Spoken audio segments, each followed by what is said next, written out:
Hello, today we're going to cover 12.6 where we talk about cylinders and quadric surfaces. So we're going to be taking a look at three-dimensional objects that we could see in our 3D space. Now it turns out we are working with cylinders that are not the traditional shape. Like if I was to scroll down here and look at this, this guy right here, this looks more like our traditional cylinder from the past. Okay. But it turns out that this is not the only cylinder that there is. There are many, many different cylinders that look very different from each other. In fact, there are only a few things that need to be true in order for something to be a cylinder. And so it turns out that a cylinder is any surface that consists of all lines that are parallel to a given line and then passes through a plane curve. Okay, that's it. So that means there's a whole lot of shapes we could work with. So for example, in this example, I'm looking at z equals x squared. Now, there's no y involved in that equation. It's just z equals x squared. If I was to draw that in 2D, then what that looks like is I have an xz axis. And if z is equal to x squared, then I have a parabola that is opening up. It is opening up along the positive z-axis. Okay. And because the equation is independent of y, that means that z equals x squared is going to give me a parabola for any value of y. And so I have to make note of this whole missing variable thing. Okay, so there's a missing variable. And what that means is that we are going to drag the parabola or the shape, whatever our shape is. I'll write the 2D shape along the the missing variables axis.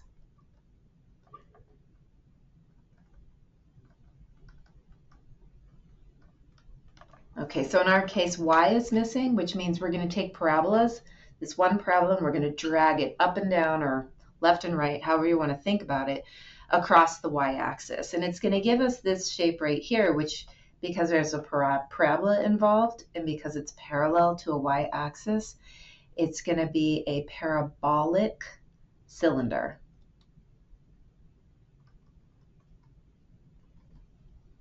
Okay. Another thing that becomes, that they pointed out here is they said, it's any surface that consists of all lines that are parallel to a given line.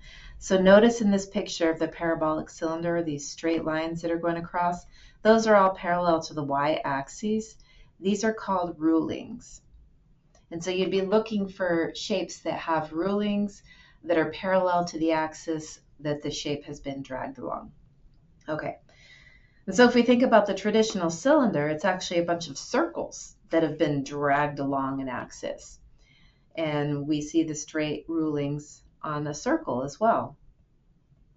Okay, and that makes the traditional circular cylinder. So we have several different types of cylinders that we could have. Number one, which I don't have drawn here, but a plane. Believe it or not, a plane that runs parallel to an axis is a cylinder. So basically any plane can be a cylinder. But we usually like to think of cylinders as being something that could hold maybe liquid or something like that. And so down below here, I've got a parabolic cylinder because it's a parabola that has been dragged. And then the next picture, it's not circular, it looks elliptic, and it is. So this is an elliptic cylinder. And then this last one, it looks like if I was to kind of imagine it in 2D, I see these shapes right here. Those are the hyperbolas. So this must be a hyperbolic cylinder. Notice that I added the ick to each one of these. Normally we think of parabola, now we're making it parabolic. Normally we think of ellipse, we're making it elliptic.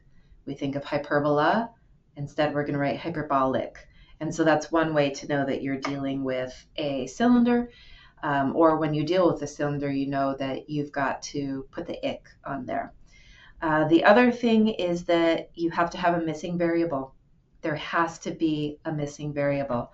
So that's so key. One of the three variables must be missing, and whatever that variable is, that is the axis that your shape is running parallel to.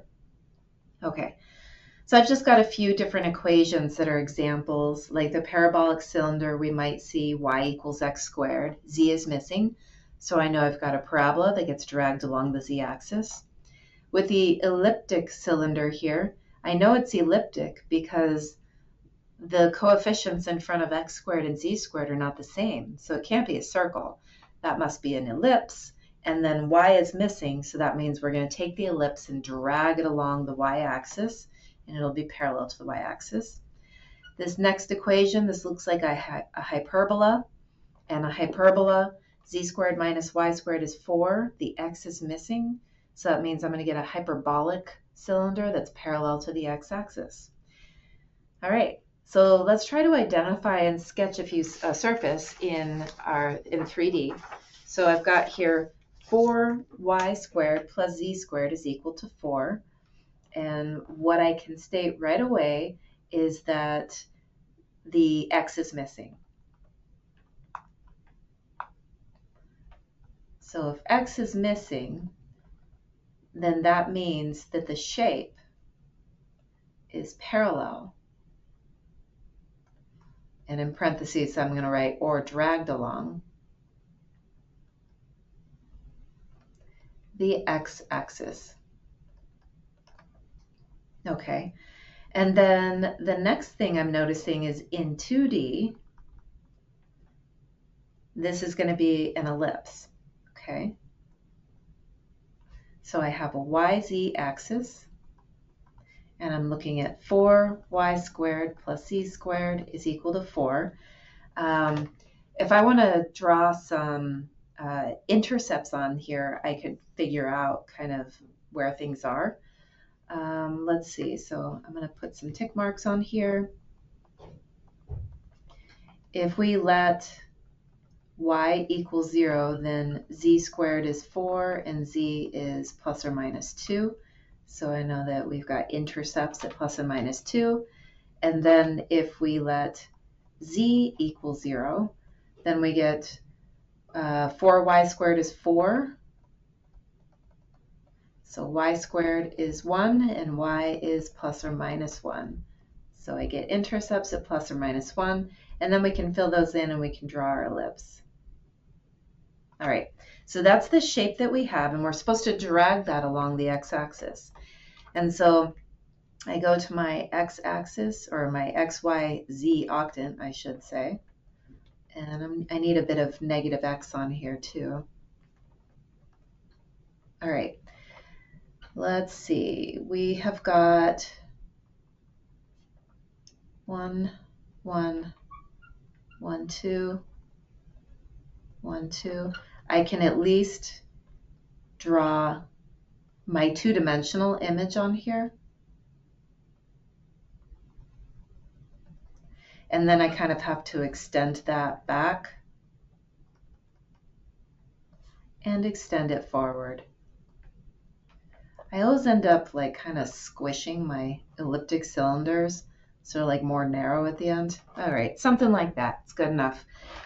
You get the gist of it. It's a cylinder like a water bottle laying on its side. All right, so that's cylinders. You have to identify what it is in 2D, and that should help you find the missing variable and then determine like which axis it's going to get dragged along. Finding intercepts, that'll help you to get like the shape kind of in there. All right, the next topic is quadric surfaces. Now, quadric surfaces, there are a lot of them, a whole lot of them. But the things that are important that you need to know are that they are second degree and contain all the variables. So you'll always see x, y, and z involved. If you are missing a variable, it's a cylinder. If all the variables are involved, it's going to be a quadric surface. There's a little bit more than that. the second degree part was actually really important. So we have to have that it's a second degree equation. If there's a cubic in there, it's not a quadric surface, okay? You can have a linear term in there, like one of your variables could be linear and it's still going to be a quadric surface, but you can't have anything that's higher than second degree, okay? So below here, we've got a bunch of shapes. This green one right here, that's a cone. The ellipsoid is like a fat sphere. So this is an ellipsoid right here. The elliptic paraboloid. A paraboloid, we have to think a parabola that's been spun around. And so that's this red one right here. This is an elliptic paraboloid. Then we have a hyperbolic paraboloid. That one's kind of weird. It's like a combination of cylinder and quadric, because you've got the hyperbolic, and the ic is what we associated with like the hyperbolic cylinder.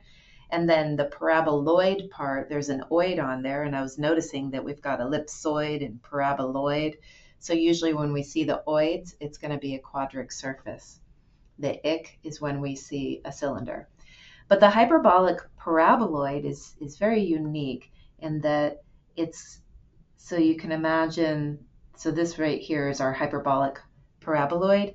So they're like parabolas that are face down in one direction, and then there are parabolas that are face up in another direction. You put that together and you've got a Pringles potato chip, or in other words, a hyperbolic paraboloid. So I'll go ahead and name that hyperbolic paraboloid.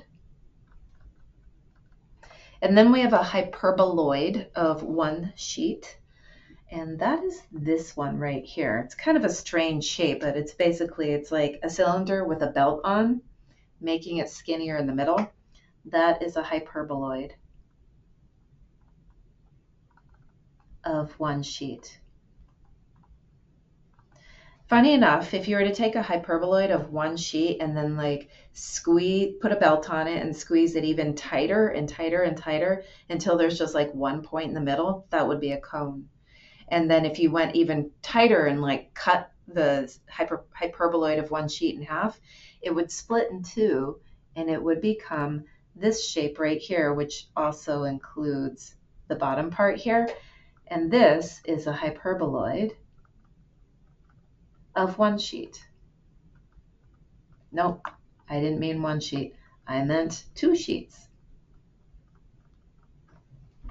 Okay, so we've got a few hyperbola things on here. We have the hyperbolic paraboloid, the hyperboloid of one sheet, and the hyperboloid of two sheets. And then it looks like there's something on here that didn't get named, and it is the object that does not belong. That is this one, the cylinder. Does not belong. Okay. So in your book, you guys have these graphs of different quadric surfaces, and they give you some kind of standard equations for you to know. And what we have to do is learn how to kind of translate from an equation to a shape, and vice versa as well.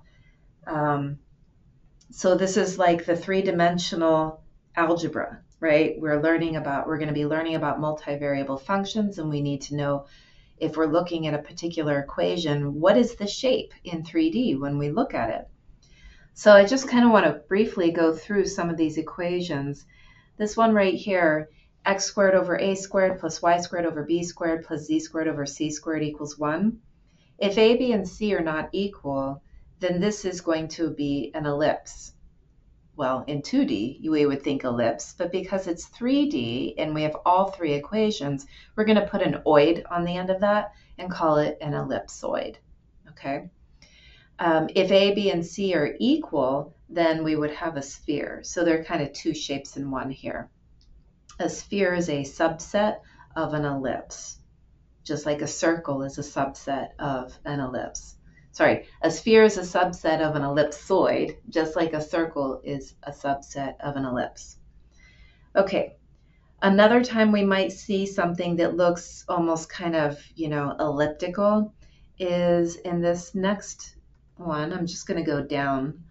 Now here, let's say that A, B, and C are not equal. And so we've got Z over C is equal to X squared over A squared plus Y squared over B squared. What we have here, I'm seeing a sum of squares on the right-hand side, and then I'm seeing a linear term, the Z. And if I was to kind of pretend one of the squares was gone, like, let's get rid of the Y squared over B squared, I would just be looking at Z equals X squared, basically. Ignoring the C and the A squared. That's a parabola, okay? Now, if I was to go ahead and put the Y squared term back in there and get rid of the X squared term, I have Z equals Y squared. That's also a parabola, okay? So in two different planes, both the YZ and the XZ, we get parabolas. Those are called our vertical traces on there. And then if we were to if Z was like some constant or something, some number K, then we would have X squared plus Y squared is some number, that's a circle. If the A and the B are not equal, then we would have an ellipse. And so that would give us these elliptical shapes here that are kind of going around this elliptic paraboloid. So horizontally, we're seeing ellipses. Vertically, we're seeing parabolas. And we put that together and we have an elliptic paraboloid. And let me go ahead and give back that Z right there. All right, moving down, here we have Z over C is equal to X squared over A squared minus Y squared over B squared. That is so similar to the one that we just did. The only difference is the sign in the middle. So again, I have a linear term is equal to squares, but instead of it being a sum of squares, it's a difference of squares. And so what this is going to give me is a hyperbolic paraboloid. So the X squared minus Y squared, that's telling me hyperbolas in 2D. But if I was to, for example, let the Y squared over B squared go away, then Z equals X squared would give me parabolas. So that's kind of this direction right here, right? And then if we were to go ahead and get rid of the X squared term, we would have Z is equal to a negative Y squared. That's also a parabola. It's just a downward facing one. And those are right here. Okay, so we're seeing opposing parabolas. That's the Pringle potato chip right there. And so we get horizontal traces that are going to be hyperbolas, and then we get vertical traces that are parabolas. If we were to let Z be a constant, that's when we're getting those horizontal traces of the parabolas, because we have X squared minus Y squared equals a number. Okay, now notice, I want you to pay attention to the differences and the similarities that I'm pointing out. Elliptic paraboloid, hyperbolic paraboloid, those are the two shapes where you've got two name shapes in the name, and one of them has an ick and one of them has an oid. So they both have a linear term and they both have two square terms. One of them has a plus, one of them has a minus. Use these little cues in order to help you to remember. Going back up and over, when we get up here, we've got a cone. So now I have all square terms, but I have Z squared on the left and X squared and Y squared on the right. So I have Z squared as a sum of squares. And what ends up happening here is if we were to kind of think of drawing horizontal traces on here, we would have ellipses. I could do this both on the top and the bottom one. See those ellipses going around? And I can kind of see that. So this would be the case where Z squared is actually just a number, right? It's just going to be a K or something like that. And so X squared plus Y squared would be some K. If A and B are not equal, then we're going to get ellipses. If A and B are equal, we're going to get circles, okay? But our vertical traces are different. So with our vertical traces, let's go ahead and get those guys out of there. With the vertical traces, if we were to, for example, let the x squared term go away, we have z squared is equal to y squared. Well, if we were to solve that, that's going to give us these straight lines here. Okay, and now I'm going to reintroduce x squared and cross it out and make it a k. And so now what this is if I move the y squared over, I've got z squared minus y squared equals k. Those are hyperbolas that open up along the z-axis. So that's where I'm going to get these vertical traces. Okay, and I could do a similar thing with the y squared, get rid of it, but I can't draw in that direction. So we'll do some examples that work through that. All right, the next thing is the hyperboloid of one sheet. So I want to make note of the cone really quick. If I was to move everything over, it's e squared over c squared minus x squared over a squared minus y squared over b squared is equal to 0. Let's notice the similarities between the cone, the hyperboloid of one sheet, and the hyperboloid of two sheets. So the cone, if all the variables are on one side, there are two minus signs. Okay, and what that's telling me is in two planes I have hyperbolas, and in one plane I don't have hyperbolas, I have circles. Okay, but the fact that they add up to 0, that's what's giving me this meeting in the middle thing, this point right here at the origin. Now, the hyperboloid of one sheet, notice that it only has one negative sign.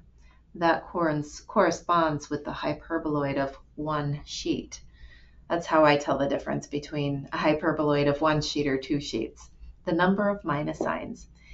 Now, hyperboloid also has ellipses for horizontal traces all the way through, just like the cone did.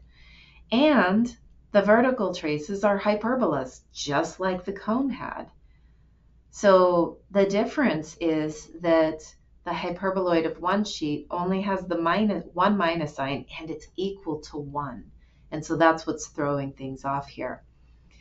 If I was to, for example, let's say, get rid of the x squared term, and I just had y squared minus z squared is equal to 1. This is the equation of a hyperboloid. And what it does is these are the hyperbolas that are going to this is on the yz plane, and these are the hyperbolas that are going to open along the y-axis. So we're going to have them like that, and we'll have more of them, right? They're going to continue to meet and go all the way. Now, the fact that they're equal to 1, what that tells me is that I have kind of a starting point for my y values, or maybe an ending point. Depends on where my z values are. But if z is equal to 0, y is equal to plus or minus 1. Okay, and we're already getting rid of x, so we're saying x is equal to 0.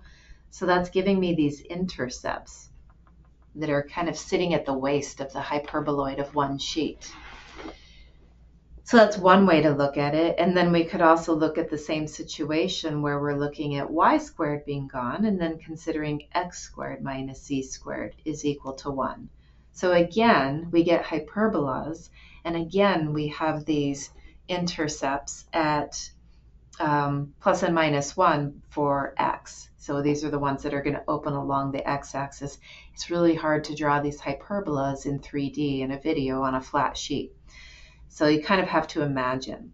But the point is, nothing is squeezing in the middle. We don't have x squared minus z squared is equal to 0 like we did with the cone, right? So if we go back up to the cone, up here, let's just peek at this really quick. If we go back up to the cone, if we were to go ahead and get rid of, say, x squared, then we have, for example, z squared is equal to y squared. That means z is equal to plus or minus y. And that's what gives us these straight lines that are going through. Whereas over here, if we were to solve for y squared, for example, this would be y is equal to plus or minus 1 plus z squared, which is not going to be a line. It's going to be a curve. And so that's where you get that waist on the hyperboloid. Okay, I think I've belabored that point enough.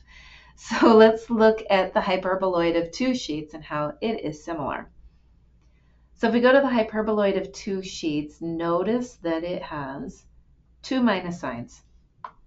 Okay, so I'm going to go up here and highlight and highlight.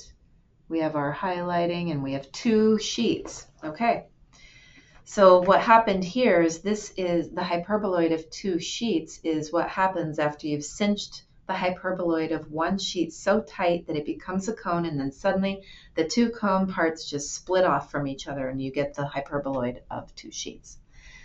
So in this particular one, if we were to get rid of the x squared or the y squared, we would have hyperbolas opposing each other. Oops, let me get a color on there. So we would get these shapes, or we would get them in the other direction as well. Okay, hard to kind of draw those on the back side. But we would have hyperbolas on the xz plane and the yz plane.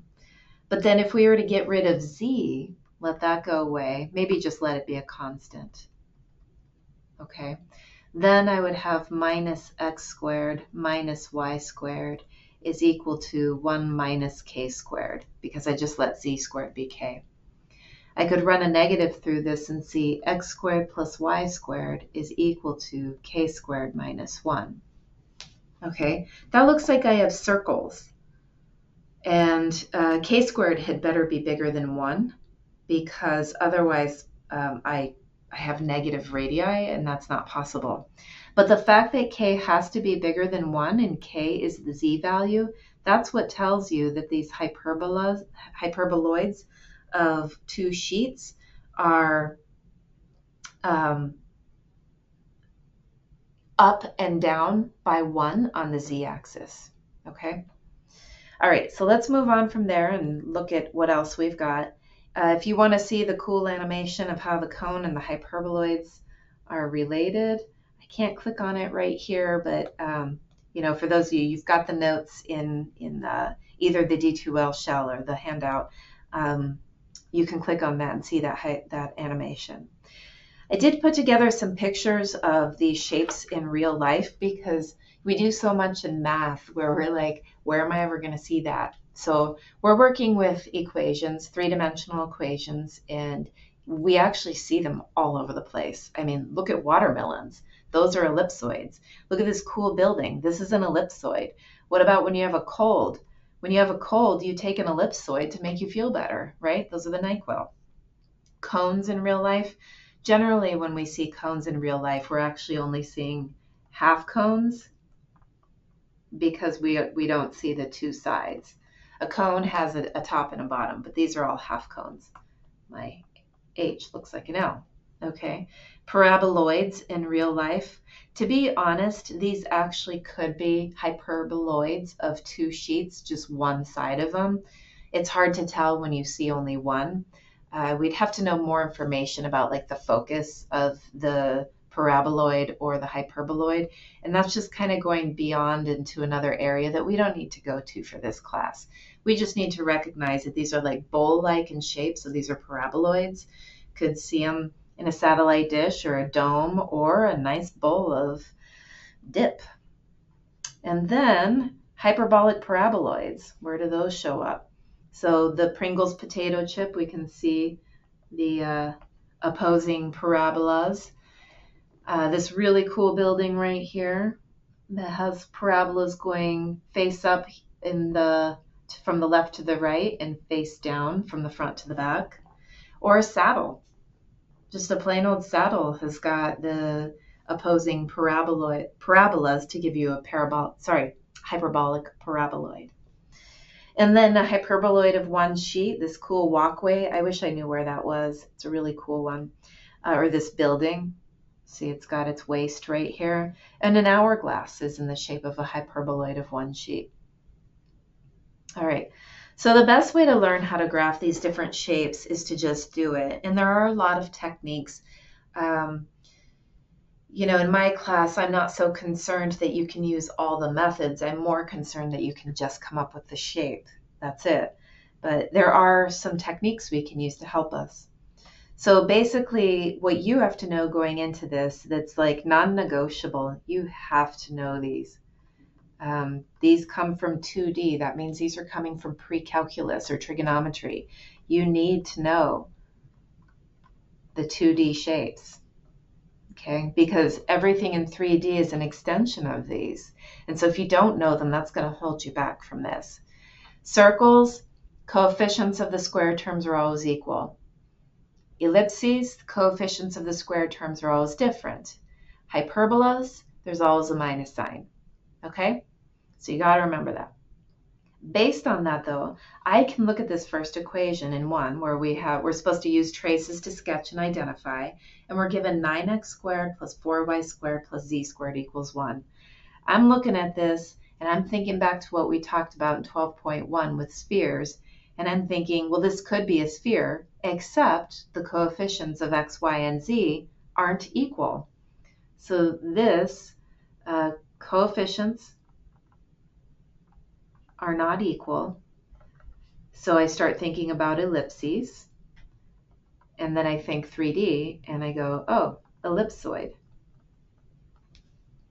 And that's indeed what it is. So that was quick. I didn't use any techniques there, but you might need some techniques. You might not need me to just like rush through this and say, oh, just know it, it's an ellipsoid.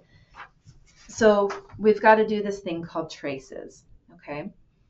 And the traces, what those are, is letting one of the variables at a time be equal to a constant. So I could start with let x equal k. If x is equal to k, I can isolate the 4y squared plus z squared and move the minus 9k squared over. Okay, I have a sum of squares. The coefficients are not equal. These are ellipses in the yz plane. Okay, and if I want to draw these, it looks like on the z-axis we would get a bigger number than on the y-axis. And the way I would figure that out is if I was to let the 9k squared be gone and think about graphing the intercepts of the ellipse. So I could let the y squared equal 0 and the k equal 0. So let y equal k equals 0. Then z squared equals 1, and z is equal to plus or minus 1. So that gives us, intercepts at plus or minus 1. And then I could take a different turn and say let z equal k equals 0. Then 4y squared is equal to 1. So y squared is 1/4, which means y equals plus or minus a half. And so we're going to get a really skinny, tall ellipse, okay? That just gives us a start. From there, we draw a bunch of traces, okay? That's what traces are. It's just like choosing different k values. I usually choose the smallest k value of 0 first to see what happens from there. Now what we can see on here is that if k was just 1, we would get a negative radius or value on the right-hand side because we'd get 1 minus 9 is negative 8. So that tells me k squared has to be bigger than smaller than 1/9. Yeah, smaller than 1/9. So if k squared was 1/9, then I'd be looking at 1 minus 1 is 0. Okay, so that would just give me a point right here at the origin. Okay, next traces are going to be I'm going to bring this up a little bit, let y equal k. If y is k, I'm going to do the same thing, 9x squared plus z squared. I'm moving the 4y squared over and writing y as k, so it'll be 1 minus 4k squared. Again, I have ellipses because the coefficients of the sum of squares are not equal. But these are ellipses in the xz plane. And so I can draw those. I should go back over here to this other one and write my y and my z in. Okay. So again, if I was to let x equal k equals 0, then z squared is 1. So z is equal to plus or minus 1. So I've got intercepts there. And then I could switch and say y equal, no, not y, z equals k equals 0. So 9x squared is equal to 1. X squared is 1/9, and x is plus or minus 1/3. So then if this is 1, then we're getting intercepts very close to the origin, and we can draw one of our ellipses. So we're getting tall, skinny ellipses. That means it's a vertical ellipsoid, right? The longer axis is along the z-axis. I don't necessarily need to draw the last trace. Just imagining z being equal to k, I still get an ellipse, right? And so those are going to be ellipses on the xy plane. But I've got ellipses in every single direction. That means I've got an ellipsoid, okay? And to draw this, I would go ahead and say, all right, let's get x, y, and z on here. And actually, before I do that, I'm terrible at drawing an x, y, z octant and then drawing my shape. I need to just go ahead and draw my shape first. Here is a tall ellipsoid, and I'm going to go ahead and put an axis on it. And that's good. Call it a day. There's your ellipsoid. Okay, so here is the name and here is the shape. The traces are the side work. Okay, let's try another one. All right, this next one, I'm thinking back to my little cheat sheet that we went through and realizing right away I've got a giveaway. I have 2 minus signs. And with those 2 minus signs and the fact that it's equal to a number on the right-hand side, that is telling me that I have a hyperboloid of 2 sheets.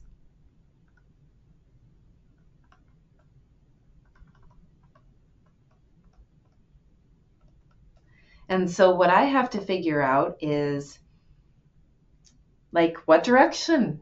How is this laying down? Like, what's going on here? Not too sure. Okay, so we're going to start out with our traces, of course. And we're going to let x equal k. If x is equal to k, then I get y squared minus z squared is equal to 1 plus k squared. Okay, I can think about drawing that. Let's see. If I just imagine the k squared gone, then what happens here, so if k is 0, I have y squared is equal to 1 plus z squared, basically. So that's telling me that I've got shapes that are going to be opening along the y-axis. Okay, so for example, if I was to go ahead and let z be 0, then y squared is 1, so y is equal to plus or minus 1. And so I could put in these points right here on the y-axis. Got to get to a point where you believe me that these are hyperbolas opening on the y-axis. So on the other side of the coin, if k is 0, and let's see, if we let y equal 0, then what happens is we get 0 is equal to 1 plus z squared. Negative 1 is equal to z squared. That has complex solutions. In other words, no real solutions. So there are no z-intercepts. And that's what leads me to say that I have parabolas that are opening along the y-axis. And so another way to note it, or to make another trick to remember, y is positive here, right? Y squared is the positive one. Not just positive, I should say. It has a plus sign. And that implies opening along the y-axis. That's actually all I need. But, doing the background work will help convince you that that's why we need it. So I'm going to go back and draw some more traces, just more hyperbolas. Okay. Now, if we were to go to, let's say, let's look at the traces for Z, and I need to kind of move some of my work around a little bit, taking up too much space here. I don't want it to look completely out of place, but whoops, there it goes. Okay.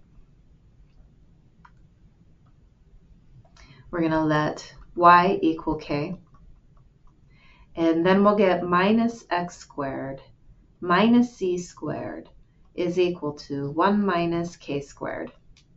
I'm going to run a negative sign through this and get x squared plus z squared is equal to k squared minus 1. Well, this is a circle. These are circles on the xz plane. As long as k squared is bigger than 1. Because if k squared is less than 1, then we get a negative radius, and that doesn't work at all. Notice y is k. So if k squared is greater than 1, then what that means is the absolute value of k, which is equal to the absolute value of y, is greater than 1 as well. And we saw that in the previous traces, that y was both bigger than 1 and smaller than negative 1. Okay, so when we draw this, we've got our circles on the xz plane, and we can have circles as small, with a radius as small as 0 when k is equal to 1, and then they'll get bigger from there. Right? All right. Last one. We're going to let z equal k. And when z is equal to k, we will get minus x squared plus y squared is equal to 1 plus k squared. I'm going to reorganize that to y squared minus x squared is equal to 1 plus k squared. These are hyperbolas again, and it's actually almost the exact same. It actually is the exact same as the first one. We have hyperbolas, and they are opening along the y-axis. All the work is pretty much the same. We have a different variable of x instead of z. Okay, so on the xy plane, that's like, the floor between the upstairs and downstairs in our octant, we've got hyperbolas lying there. Okay, and on the yz plane, we also have hyperbolas, but on the xz plane, we have circles. So when we go to draw this, here's how I do it. I draw my octant, and then I find where the 1 is, and then that's the vertex of these hyperboloids, and they just open up along the y-axis. That's as good as it needs to be. Okay? All right, that was kind of a tough one. There was a lot to go through, and it was kind of important to go through all the traces. WebAssign might make you go through all of them, but just know if you're doing this by hand, you don't necessarily need the traces. You could, rely on other things, but the traces can be helpful to tell you, where does something open up along, which axis, yada, yada, all those things. Okay, next one. Y squared is equal to x squared plus 2z squared. So we're going to go straight to traces here. X is equal to k is going to give us y squared is equal to 2z squared plus k squared. Now, if k is equal to 0, we get y squared is 2z squared. So y is equal to the square root plus or minus square root of 2 times z. That is going to give us if we draw this right. It's going to give us lines. It's a couple of lines, like that. They have slopes, root 2 and negative root 2. Okay, so that takes care of that part. Now, if k is not 0, then what we have here, y squared is equal to 2z squared plus k squared. Well, let's move some stuff over so we can really see it. We get y squared minus 2z squared is equal to k squared. That's a little easier to see. Those are hyperbolas. And because the y squared is positive, that means we get hyperbolas opening along the y-axis. And I'm done drawing those traces.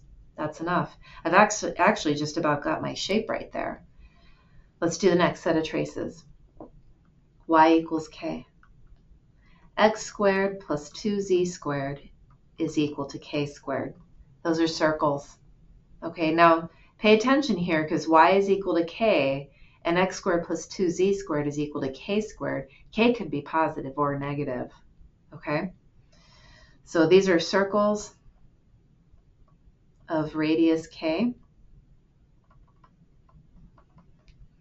and they are on the xz plane.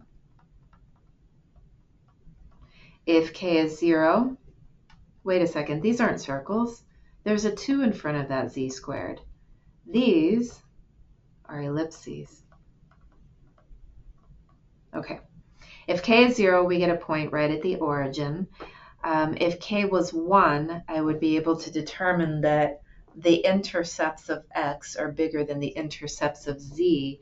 So we have short and wide ellipses. All right. And then the last set of traces, we're going to let z equal k. And that gives me y squared is equal to x squared plus 2k squared. Now again, if k is equal to 0,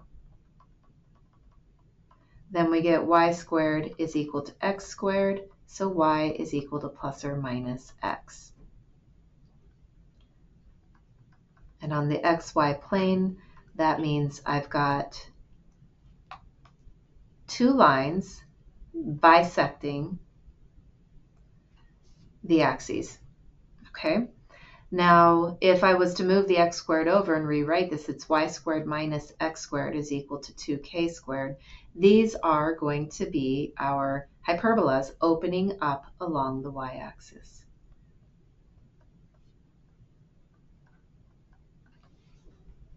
So now we have to think about these. Oh, well, let me take that back. Let me just redraw that real quick. I got my x and my y-axis mixed up there. So if this is x and this is y, sorry about that.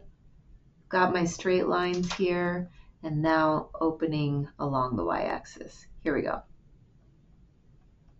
Okay, now we have to imagine putting this all together. So if we go to the 3D portion of this, we are talking about hyperbolas opening along the y-axis, and then there being circles that are projected onto the xz plane. Then what's going on here is we do have an intersection point that's occurring right at the origin. We do have these sort of shapes going on here, but we're enclosing them. And then things continue on the other side as well. Again, those hyperbolas, and then the circles, right? We can do the circles on there as well. And you can see all the traces on there. This is a cone. So it's a cone opening on the y-axis. So let's just look back at our equation to see what could have told us that these were opening along the y-axis right from the very beginning. And it turns out y squared was on the left-hand side, positive, right? If I was to bring everything over, y squared minus x squared minus 2z squared is equal to 0. The y squared has a plus. So we have opening along the y-axis. Now we would just need to know the shapes, which we've determined are cones. All right, next one, last one of these, is y equals 2x squared plus z squared. So with this one, I actually do not use traces, and I want to show you what I do instead because I feel like it's important to have other tools than just traces. So first what I do is I let x equal 0. It's still kind of a trace, but I only look at one particular value. Okay, so if x is 0, then y is equal to z squared. This is a parabola. And it opens along the y-axis. And it's, I can't say upward facing because the y-axis is horizontal on the YZ plane, but it does open out along the positive y-axis, a parabola. Okay? There isn't another side to a parabola, that's it. The next thing I would do is I would let, let's see, z equals 0. And then I get y is equal to 2x squared. These are also parabolas. Opening, I should just say parabola, opens along the y-axis again.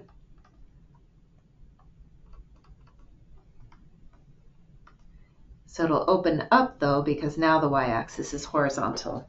So on the YZ plane and on the XY plane, we have parabolas, okay? If we were to think about what that is on our 3D octant, that means, let's see, get our X, Y, and Z. We're opening out along the y-axis, so that's on my XY plane. And then on my YZ plane, there's my parabola again, and then I just kind of wrap around there. And I have myself what is called an elliptic, and that's because of the 2. This is an elliptic paraboloid. If the coefficients in front of x squared and z squared had been the same, I would have just called it a paraboloid, nothing fancy in front of it. We don't necessarily define it as a circular paraboloid when it is one. We tell the difference between an elliptic paraboloid and a circular paraboloid by putting the elliptic part on when it is an elliptic paraboloid. Okay, last problem in this section is classifying a quadric surface. So we're kind of back where we were in section 12.1. I have a quadric surface. The reason I know it is a quadric surface is because all 3, so let's just state this, quadric surface, all 3 variables show, and there are squares. That's it. That's all I need to know that this is a quadratic surface. And there are no cubics or anything like that. So in order to classify this, the first step is to complete the square.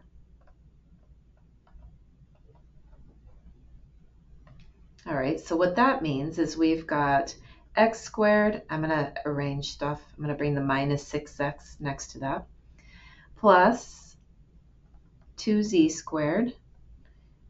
Minus y, and I'm going to move that 10 over, make it minus 10. Okay.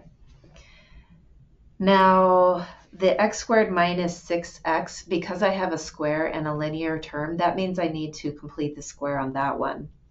And the 2z squared, there is no linear z, so the 2z squared stands alone. It's good. I like it the way it is. That minus y, that is the only y term, and it is linear. I'm going to move it over to the other side. I'm going to rewrite one more time. So I have x squared minus 6x. I'm going to have to add something in order to complete the square.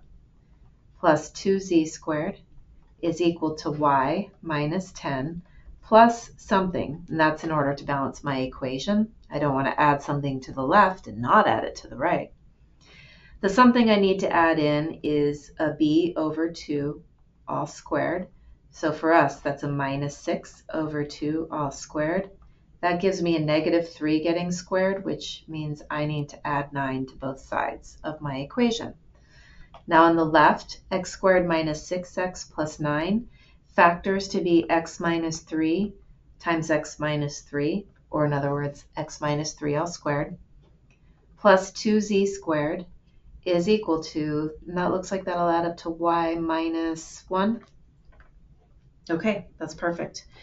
Now, I'm still trying to classify this, but what I'm seeing is I have two squares on one side, and I have a linear term on the other side. I'm thinking this is like an elliptic paraboloid, just like we worked with right up above here. Very similar.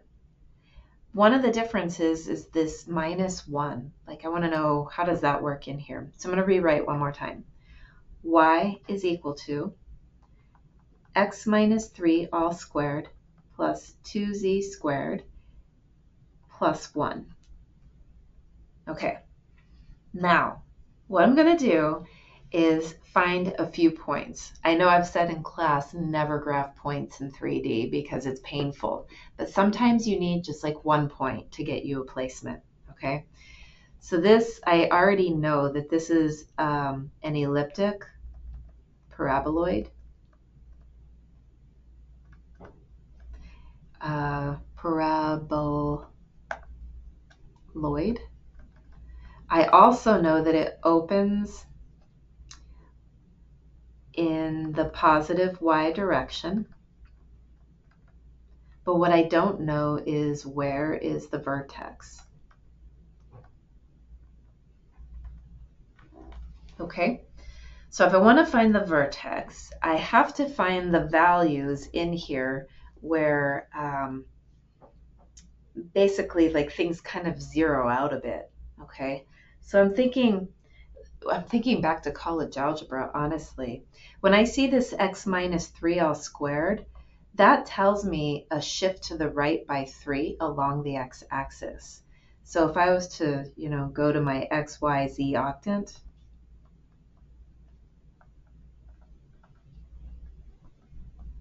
that means I need to go out by 3 along the x-axis. So remember, a regular paraboloid would have been hanging out here at the origin. Its vertex would be.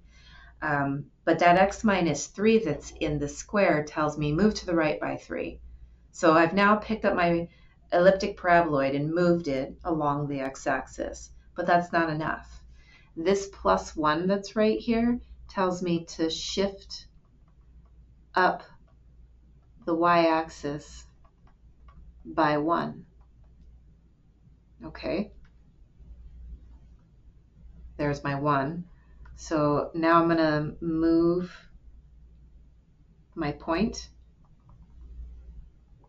to be in line. Okay, so that is a point that is 3 units down the x-axis in the positive direction and 1 unit up the positive y-axis.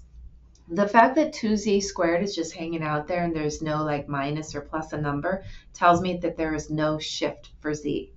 The shifts are only for y and x. So this is my vertex, and I can go ahead and I can draw myself a parabola and then put a circle at the end, or an ellipse at the end of it, and call it my elliptic paraboloid.